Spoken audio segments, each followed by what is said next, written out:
Jupiter, Florida's inlet, and Jupiter, Florida itself, located on the Treasure Coast on the east side of Florida. You know, the inlet's not just for the boaters. The inlet has a lot to offer, and this aerial view is going to show you the beaches, the fishing pier, the boats coming in and out, and it is known as one of the more hazardous inlets in the state of Florida, just simply because of its size, the way it funnels the water in, and the sandbars actually do shift a little bit.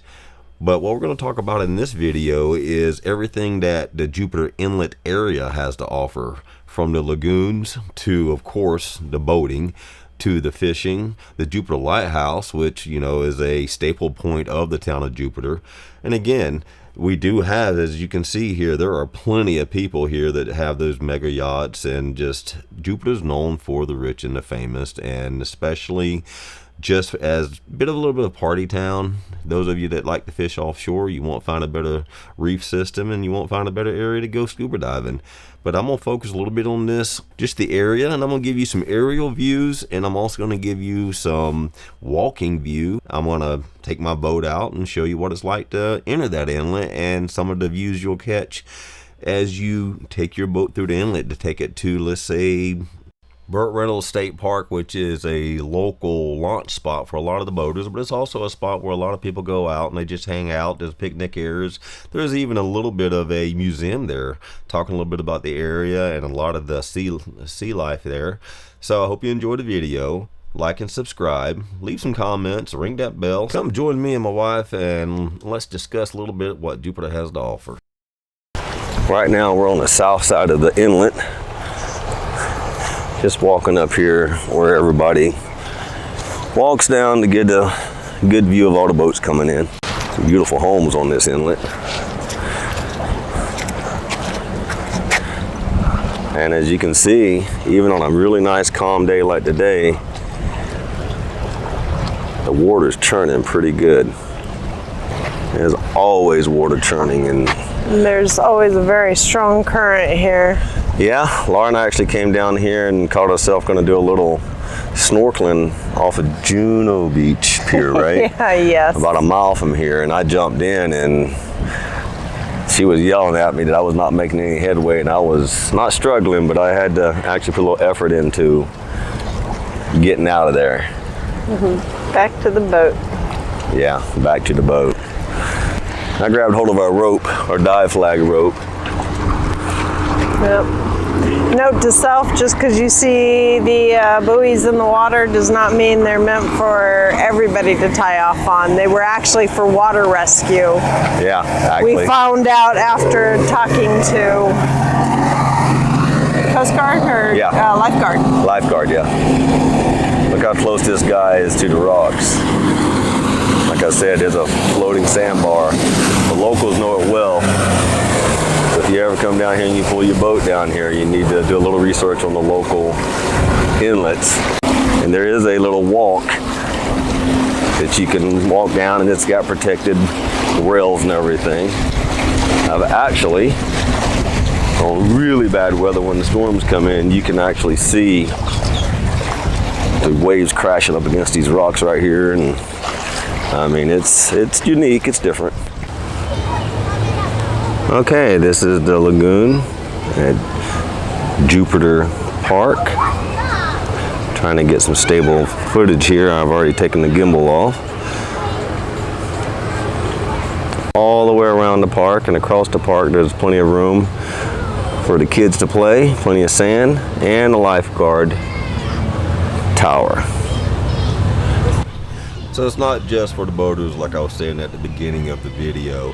If you have a family and you just want a place to hang out, or you want to see the beauty of the inlet itself, you can pick up the kids, take them down to the lagoon, go swimming, enjoy the beautiful scenery you have here, and not have to worry too much about the boats going by.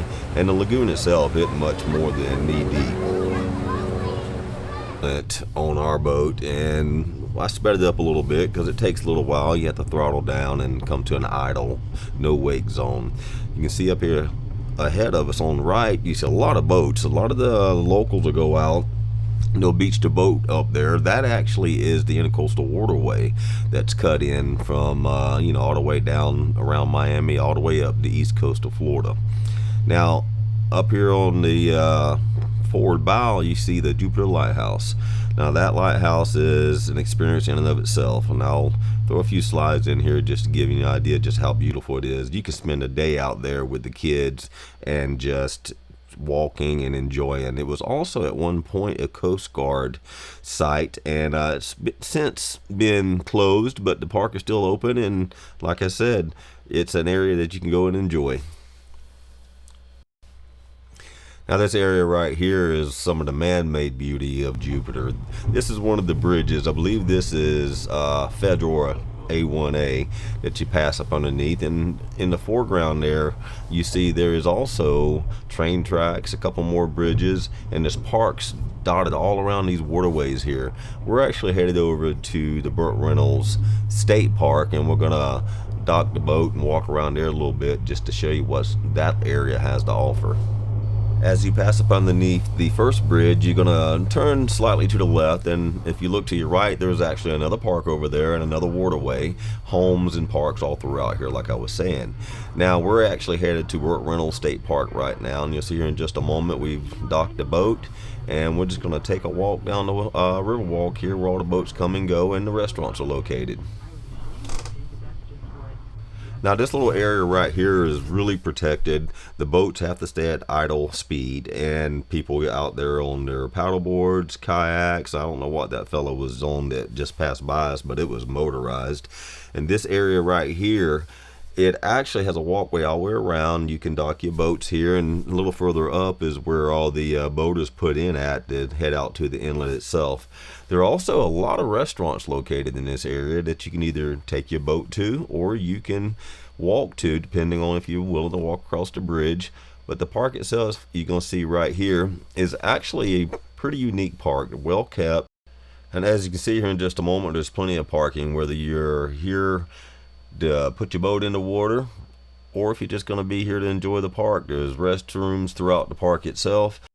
Also located at the Burt Reynolds State Park is the River Center, and that's run by the Loxahatchee River District. Excuse me. This timeline here of the Loxahatchee River watershed is a lot of information about how the park has changed over the years, all the indigenous animals and species, and I don't know if you noticed there was a photo of the lighthouse there.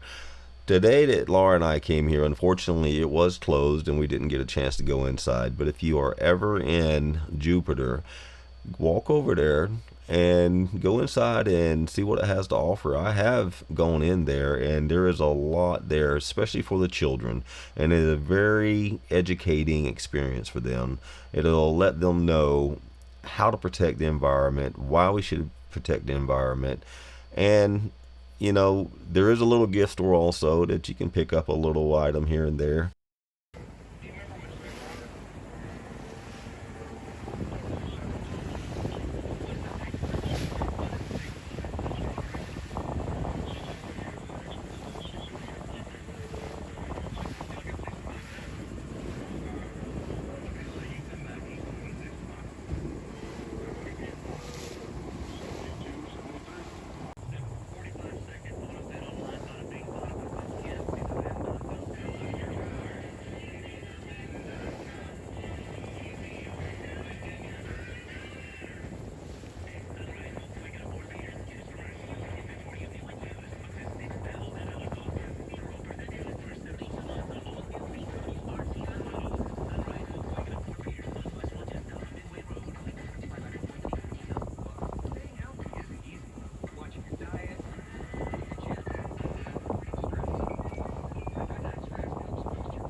And up here we have boats that have come out for the day that are basically yachts, beached on the intercoastal, just hanging out for the day.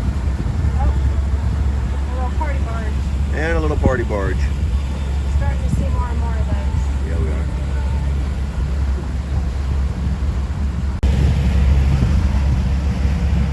difference between wealthy and the ultra wealthy is the side of the island that you live on, of the coastal, the side of the inner coastal. That's a summer home.